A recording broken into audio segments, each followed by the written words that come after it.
World leaders. I want to spend 10 minutes on this. Trump says world leaders, over 50 world leaders, has contacted him, and they are trying to negotiate because they believe that it is in their best interest to try to figure it out. Check it out. Donald Trump's tariffs are causing mass hysteria across the globe. But it seems as if the extreme measure may just be working exactly as Trump planned all along.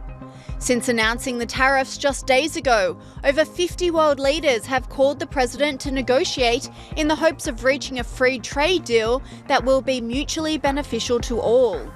I got a report from the USTR last night that more than 50 countries have reached out to the president to begin a negotiation. But they're doing that because they understand that they bear a lot of the tariff. And so I don't think that you're going to see a big effect on the consumer in the U.S. because I do think that the reason why we have a persistent long-run trade deficit is these people have very inelastic supply. They've been dumping goods into the country in order to create jobs, say, in China. And in addition to several leaders jumping on the phone, some have even gone further, immediately cutting their tariffs on the United States to show they are serious about maintaining their close relationship with the superpower. Taiwan's President Lai Ching-te released a statement saying he would be scrapping tariffs on US imports as a basis for trade negotiations.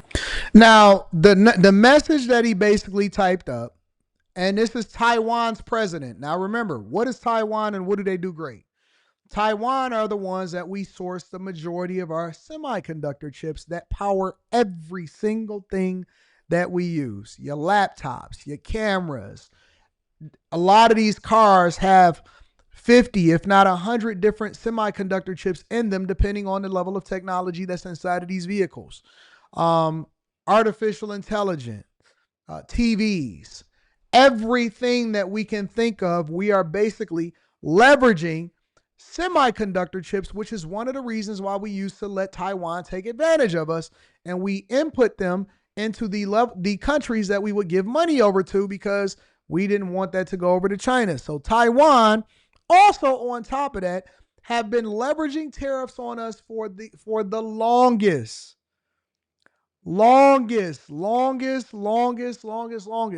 But guess what? They are now offering zero tariffs as the basis for talks with the United States of America, pledging to remove trade barriers rather than imposing the reciprocal measures that saying Taiwanese companies will raise their U.S. investments. So what Taiwan is basically saying is, all right, listen, we want to invest in the United States of America, and we want to remove the tariffs that we already been charging y'all. And the part that Democrats are not telling y'all, and these liberal platforms are not telling y'all, which Trump said it. Trump said it during his address when he said that he was implementing tariffs, and he went through country by country and said, this is what they charging us, especially when you take into consideration this cost and this cost and this cost. This is what they're charging us on tariffs, and this is why we're now going to tariff them. And we still being nice to them. We're still being too nice to them. But instead of liberals having that conversation, the only thing that they care about is getting y'all little Shein and Temu products in. But here's the question. Why were they tariffing us in the first place?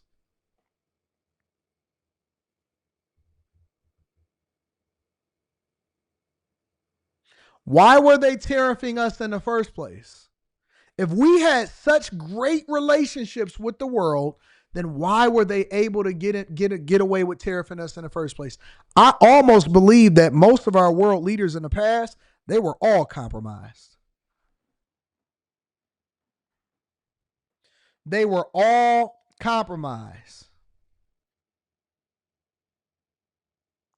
Why were they tariffing us in the first place? If we had such great relationships with them, how come they didn't want to come to the table until they actually seen Trump implement the tariffs? All of this time, all the way up until last week, they was like, you know what? We just going to ride the wave. Now they want to come to the table as the basis for our talks. How come ain't nobody talking about that? Y'all know what y'all did? Y'all just absorbed the cost. Took your L. This comes after Israel's Prime Minister Benjamin Netanyahu was the first leader to cut tariffs on US goods after Trump's historic Liberation Day speech. And Netanyahu hasn't wasted any time, jetting into Washington for talks with the president tomorrow. Oh, now the you Prime want to Minister talk. said, I am heading to the US at the invitation of President Trump Now to you wanna discuss the talk. hostages, the completion of the victory in Gaza, and the tariffs also applied to Israel. I hope I can help in this matter. And Vietnam has also hopped on the bandwagon to cut tariffs to maintain their relationship with the US. President Trump said, "Just had a very productive call with To Lam, General Secretary of the Communist Party of Vietnam, who told me that Vietnam wants to cut their tariffs down to zero if they are able to make an agreement with the US." This news sent... Oh, now they want to start having more conversations. So it is working. Nike's stock price back up. And you know what's so funny? Now you understand the context behind why Nike stock had went up. Why? Because we make a lot of our shoes over in Vietnam. And it's a direct reflection of the stock price of Nike. And so now y'all want to say, well, no, I want to invest in Nike. I want to invest in... Don't do the short-term plays. Don't do the short-term plays. And it's not only Nike. They're using slave labor and all of these. Hey, what happened to all of the people that were concerned about slave labor and wages, and we need to make sure that we eliminate this because this is a human rights issue and stuff? How come none of the liberals care about that? I agree, Tia Maria. It means they could have done this before this. How come all of the people that are tree huggers don't care?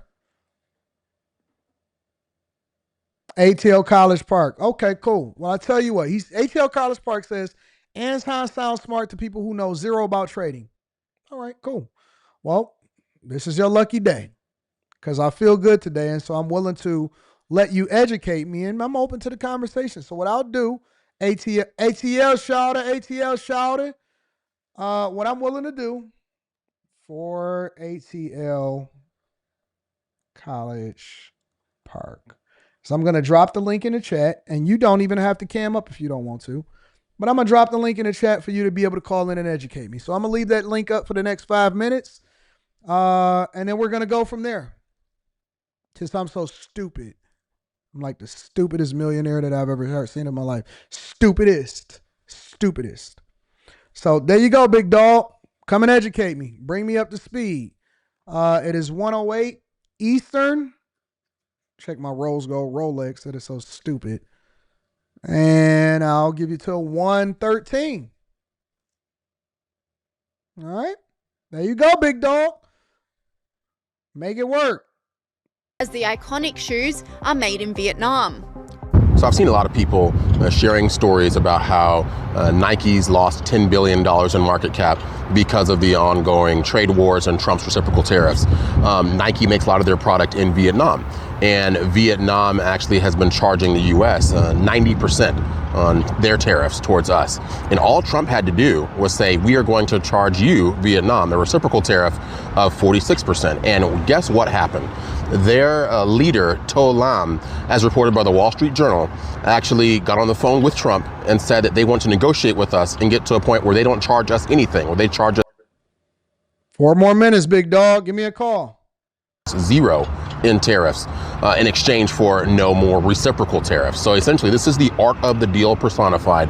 This is exactly what Trump was wanting to do and what he's actually seeing get done as one country after another continues to cave, continues to fold, and realize that they need us far more than we need them. And honestly, this news has actually helped to bolster Nike stock. It's been reported that their stock was up almost 4% on this news. So don't fall for the fear mongering that the left is going to push on you and say this is anti-American, anti-America first. Countries are realizing that they need us more than we need them. And that's a very powerful and very good thing. Cambodia has also caved after the shock of Trump's 45% tariff on Cambodian exports. This commentator said, in a state of panic, the Cambodian Prime Minister Hun Manet sent a letter proposing a significant tariff cut on the United States. No. We don't want a tariff cut. We don't want any tariffs at all, okay? Cambodia proposed a reduction of Big dog, 3 minutes, man. Hit me up, big dog.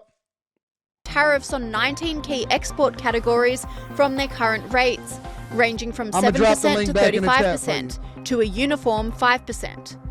But perhaps the most shocking turn has come from UK Prime Minister Keir Starmer, who on Monday, UK time, will declare globalization has failed and back Trump's tariffs despite talking tough on the measures just days ago, the Times revealed. UK Prime Minister Keir Starmer will declare on Monday that globalization has failed and that he understands President Trump's decision on tariffs. Trump has done something that we don't agree with, but there's a reason why people are behind him on this. The tariffs come after Donald Trump proposed to make America great again by bringing back US manufacturing and economic security. It seems some didn't take this election promise seriously and are now shocked at the outcome unfolding as we speak. But Deputy Chief of Staff Stephen Miller reiterated the need for the tariffs on Fox over the weekend. What is globalization? What is this economic policy that our elites in the United States, so-called elites, have had for the last half century, Democrat and Republican? Globalization is the redistribution of American wealth to foreign countries. And that is exactly what it is. They like to use these terms and say globalization as though we are in partnership with other people, but we are basically being misused, not used. We've been misused for so long, and we finally got a politician that actually do the work, that's not worried about being reelected, that is supposed to do the work of the politicians before us, including Obama, which we will talk about shortly. ATL College Park, if you can give me a call, bro, I'll give you an extra couple minutes because it's pretty much up, but I'll give you an extra couple minutes. I dropped the link in the chat 3 times. But globalization has basically meant take advantage of American taxpayers. And I think that people, because they don't understand the terms, because they don't understand what has happened to our country, because they are not America first and they're so caught up in their emotions. And so that is the thing that drives them to protest or to feel as though we are losing out on something when really we gain it for not only ourselves, but for the future generations after us. It is time for some type of politician to make the sacrifice. And I think that the American people are on board. ATL College Park, are you there? What happened, big dog?